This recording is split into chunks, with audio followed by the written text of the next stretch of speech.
Ladies and gentlemen, it's your friend Mike Brady from Oceanliner Designs. Now, this week, last week, Titanic was in the news for two reasons. One, pretty cool. The other one, not so cool. The first one was that the expedition to go to the Titanic wreck that our friend James Pinker from Titanic Honor and Glory was on rediscovered the statue of Diana, the goddess of the hunt. Now, this statue was based on a statue at the Palace of Versailles, and it was installed on the mantelpiece of the fake fireplace in Titanic's first class lounge. And it's a bronze statue as far as I'm aware, and it was first sighted back in 1985 when Robert Ballard and his team rediscovered the wreck of Titanic for the first time in about 74 years since it sank. And then it just kind of disappeared. It kind of fueled rumors that maybe it had been salvaged without people knowing, which would have been illegal, but nope, it's still there, and she's in pretty good condition. So that's very exciting news. A good job to Titanic Honor and Glory for helping out with that one. The not so good news was that a piece of railing had fallen off the very front of Titanic, the prow, the very bow section. Now, this was a portable railing, so this was designed to be removed. It was about 15 feet long, thereabouts. And the whole point of this piece of railing was that it could be lifted off, and then a piece of paneling or like a little section to the side of that could be removed as well, and then the Titanic's anchor crane could swing around, pick up the central anchor, which weighs quite a bit, and lower it, swing it out, lower it over the side. So the point of the railing is that it can be taken away.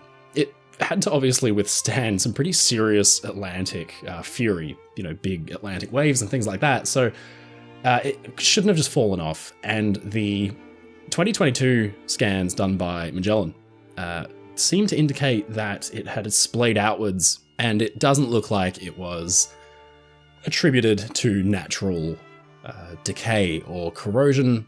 It seems more likely something bumped into it. There's only a few organizations that have been down to the wreck, and there's one in particular that you could imagine based off of events over the last couple of months and years may have been more likely to accidentally bump into the wreck of Titanic and cause some damage. It's not that unusual. I was talking to somebody just the other day who has been on dives to Titanic's wreck, and they said that even when they were on dives, they occasionally accidentally bumped into the ship because the water currents down there and the water columns are so extreme. It's like it's got its own weather system down there, but instead of wind, there's water columns and these currents that can come out of nowhere, kind of like storms. So it's pretty difficult to keep a submersible positioned where you need it to if you're filming a piece of equipment down on the wreck. It's very easy to be blown off course and accidentally kind of bump into Titanic. So it seems like that's what's happened, and the damage was done, and then the railing fell off onto the seafloor below, which the Titanic community and people interested in the ship are not thrilled about. For my part, the wreck is going to decay. And unfortunately, I've got some bad news for you. If the railing thing upset you a lot, things are going to get much, much worse. And I say that in the most loving way possible, because this is the topic of today's video. It is something I get asked all the time. What's going to happen to the Titanic? Obviously, some smarty pants on the internet is going to say, well, Michael, it's just going to rust. And you're right, it is going to rust. It's also being eaten away by bacteria. Eventually, Titanic will be a rust-stained streak on the seafloor. But what's going to happen in the meantime? How is it going to fall apart? Well, thanks to other wrecks that have been exposed by the elements, we can actually get a bit of an understanding around how Titanic's going to decay and eventually disappear. It's a very interesting question to answer because it teaches us a lot about the way Titanic was built and also the way that nature reclaims things back. So what I've done is I have taken the Woods Hole Oceanographic Institute's side profile mosaic of Titanic that was done about 2010. And then what I've done is decayed it. And so what we're now going to do is slowly roll the ages forward through time and see what Titanic is going to look like from next year to 1,000 years from now. Let's go.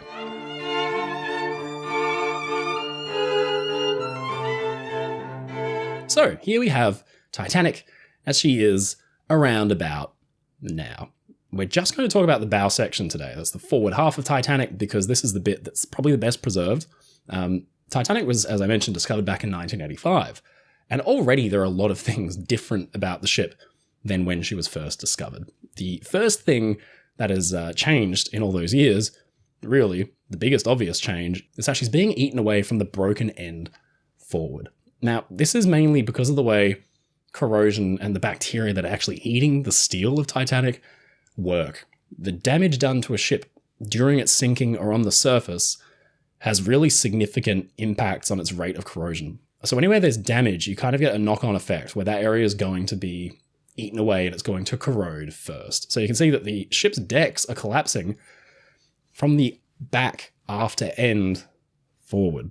Now, this is basically because of the amount of damage that was done to Titanic when she broke apart. This is roughly what Titanic looks like now. I've kind of changed and enhanced the image a little bit to show you. Let's wind the clock forward about 20 to 50 years and see what's going to happen to Titanic then. Not a lot, but the stage is being set for some pretty serious decay. So here, we've seen a little bit more of collapse of the after end of the ship. Essentially, the more of Titanic that collapses, the more strain is being put on the structural members forward of that collapsed part. So where Titanic broke apart, the after end of the breakup zone on the bow, that's going to begin to fail. It's going to begin to pull on the plating and the beams around it, and it's going to cause even more collapse. One of the major things that happened here, though, is the boat deck house has collapsed. Now, the boat deck house, try saying that 5 times quickly. The boat deck house was essentially a structure that housed the officers' quarters, the grand staircase entrance, things like that. Back in 1985, 1986, when they were exploring the wreck for the first time, it was in pretty good condition, and quite famously, you could look in and see Captain Smith's bathtub. And the Marconi room is there, and it's really nicely preserved, and the gymnasium is there. But then the gymnasium roof collapsed, and the deck around it, the boat deck, has begun to be eaten away, and the officers' quarters area where Captain Smith's bathtub is has since collapsed. Now the bathtub's been almost buried. Now, this is kind of tying in with what we were just talking about, damage done to Titanic during the sinking. It's presumed that Titanic's mast, when she was sinking, snapped back because of the water stream that was acting over it, the hydrodynamics.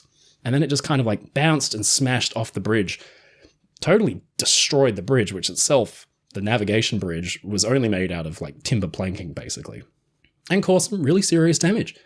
Now, it stands to reason that that is the section that's collapsed since. So in our render of Titanic, and this kind of like fake little, edit that I've created, the officers' quarters has really collapsed. And what's going on here, this is, again, the next 20, 30, 40 years or so, is that Titanic is being eaten away more and more. You're getting more and more collapse from the breakup zone forward. The promenade deck's being eaten away further, so some of that really, really thin plating that makes up the sides of the promenade deck above the hull is being eaten away. That will eventually collapse. So let's talk about what the superstructure is actually made up of here. There's a pretty clear distinction here between the ship's hull and the ship's superstructure. We've talked about a lot in this channel about the difference between the two of these things. The hull is the structural core of the ship. The hull is like a giant box girder. In the cross-section, you can basically see how it's made up. You have the keel and the double bottom, which forms the bottom of the girder. The hull frames, the sides of the ship with the plating, which form the sides of the girder. And then B-deck, the strength deck at the very top, which completes the structural member of the ship, the box girder. Everything above B-deck, it's not structural. It's not holding the ship together. It's just put on top. There's additional decks for passengers. There's more space. It doesn't have to be structural, so it's made of much thinner stuff. Titanic's hull is plated in plating that in some areas is about 1 inch or more thick. The superstructure is much thinner than that, so it's being eaten away really quickly, which is why already we can see Titanic's A-deck promenade, which previously had these window screens all the way along. Those are being slowly eaten away, so we'll probably see those windows all gone in the next 50 plus years, and the boat deck above will begin to collapse. The damage has already been done, it's just slowly working away. So presumably by this point, the roof over the officers' quarters and the Marconi room will have also collapsed. There's been a lot of damage caused to this area because of submersibles using it as a landing point, and so this will have some pretty serious ramifications for that area, so that will probably collapse and we'll lose the Marconi room and the other spaces in there. When Titanic's bow hit the seafloor, it did it with extreme force. The very, very forward end of the ship was either buried or crumpled up, most likely badly crumpled up. And then basically she broke her back. And so it's created this bulging piece of plating, huge area of plating and a huge hole on the starboard side, which we can see right here, just below the well deck. Now, this is damage caused during the sinking, so naturally it's going to decay faster than the rest of the ship. So we're going to see some pretty serious damage begin to occur around here. The other thing we put in this graphic is more bits of railing falling off. It's a shame that piece of railing broke off the last couple of years at the bow section, but more will probably go because we can already see they're kind of twisting, they're kind of splaying outwards. A few of them look a little bit worse for wear. So probably more railing will go in the next 20 years or so. So within our lifetime, this is roughly what Titanic will look like. Now let's fast forward another 50 or so years, because this is when things really start to happen.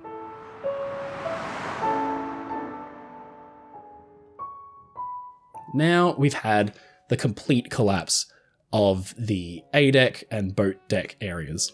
So these parts of the ship, again, very lightly constructed. They're being eaten away quicker than anything else. They've collapsed.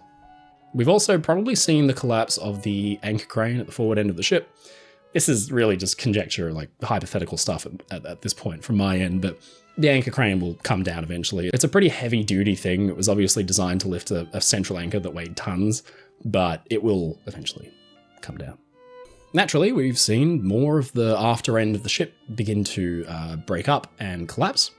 But probably the most significant thing here is that the decks above B deck, so A deck and the boat deck, have collapsed down onto B deck. Now, the rate of decay of ships like this is exponential. We talked about the fact that damage essentially causes more corrosion and more decay. So that's true of the sinking. It's also true after the sinking. So as Titanic's decaying and breaking apart, those pieces of the ship that are being damaged by other pieces of the ship from the decaying process will then themselves get damaged and then corrode and be eaten away quicker themselves. So what's essentially going to happen is that probably for the next 100 or so years, Titanic won't look that different. But then things will happen very quickly as we start to see a collapse. There is something very significant happening right now in this render, which is, about somewhere around 100 years into the future, which is that the well deck is beginning to collapse. Now, this actually happened to Titanic's stern section. The well deck area around there did kind of break apart and collapse because of the damage it had sustained. We know that area has been weakened by the impact with the sea floor and the hole that's appeared just below it. So to my mind, I can imagine the well deck area there just beginning to splay outwards, and then obviously putting strain on the structure around it, eventually also leading to a collapse. So let's wind the clock forward again. This time we're going out to about somewhere between 100 and 200 years from today.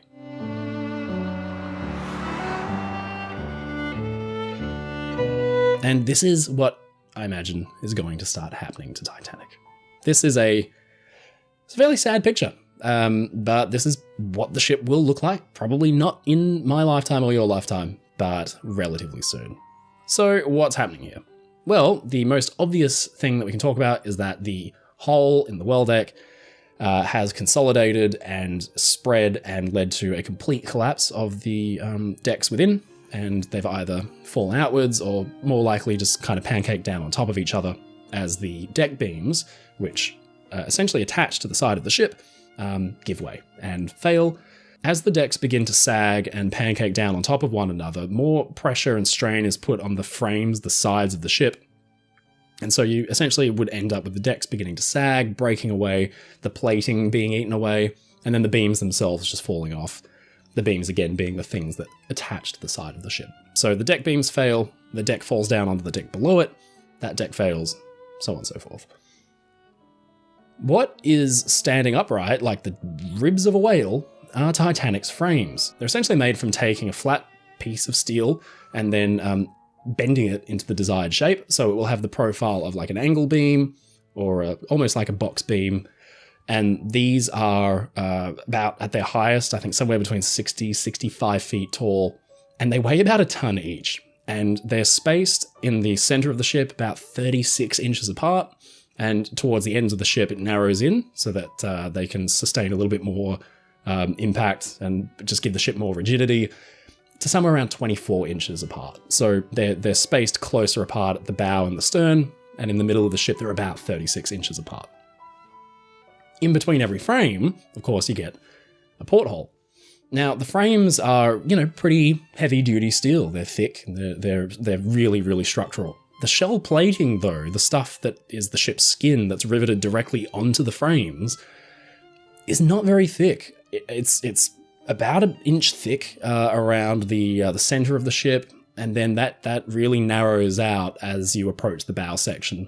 The deck plating, so the actual steel covering for the deck beams above, the deck plating is about a quarter thinner than the hull plating. So the deck plating is way thinner. That will go, and then the ship's shell plating will begin to corrode in between the frames. Now, there is a shipwreck that exists that shows us this in action. She's called the Maheno. She was wrecked in the north of Australia, and she's been there a very long time.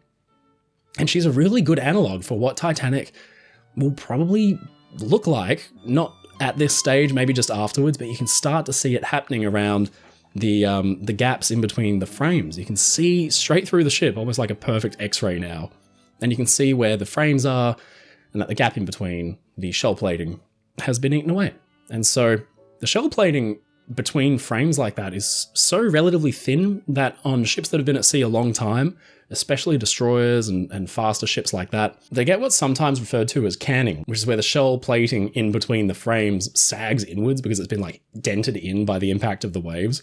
And so the side of the ship just kind of looks a little wavy. So you can imagine that that's going to be eaten away in between the frames. So that's what we can see is happening here. The well decks collapsed.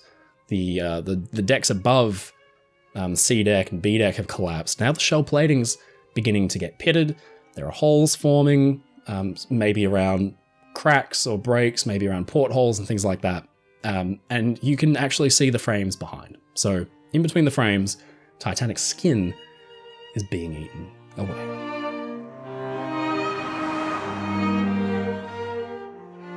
Fast forward another 50 or 100 years, and by this point, Titanic has really heavily decayed. So now a few things have happened.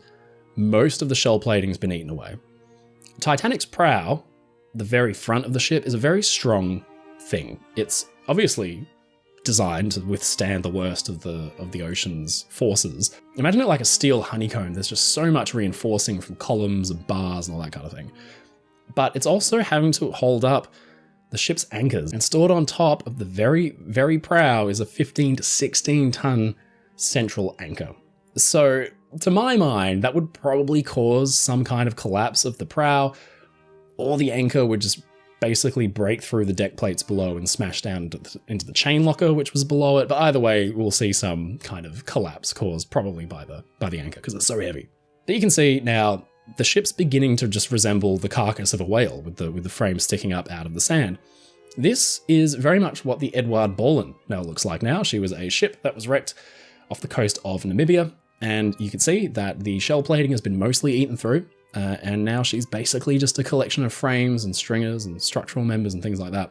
There are other wrecks like the Edward Boleyn where what is left behind are the boilers, because they're pretty heavy duty, they're pretty resilient. Obviously, they'd have to withstand some pretty serious pressures during operations, so they're built quite rigidly. Also, being circular in nature, they're quite strong. So on our render of Titanic here, you can see that the boilers are now visible. So at the breakup end, you can see there's boilers there from, what would that be, boiler room 4 maybe? And then forward of that, you can actually just peek through and see the boilers from boiler rooms 5 and 6 beginning to emerge through the side of the ship. The two main areas of decay, the two centers of decay to the ship here, of course, being around the well deck, where we had a collapse thanks to that weakening from the impact with the sea floor, and the very after end of the wreck, thanks to the actual breakup of the ship itself.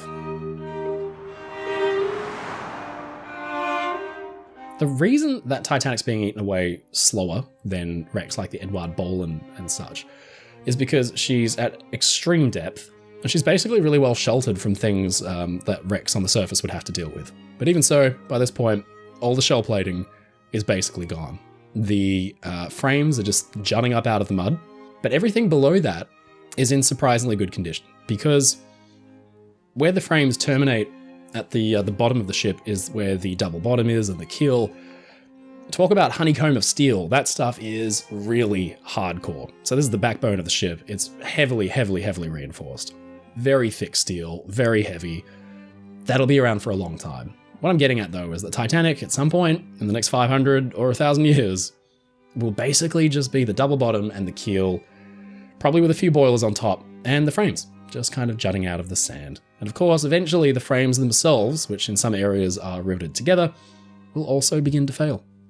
So flash forward another 100 or 200 years, this is ultimately what Titanic is destined to look like. She's going to essentially just be, as I described, like a whale carcass with the ribs sticking up into the air, and the boilers resting on the sea floor like that.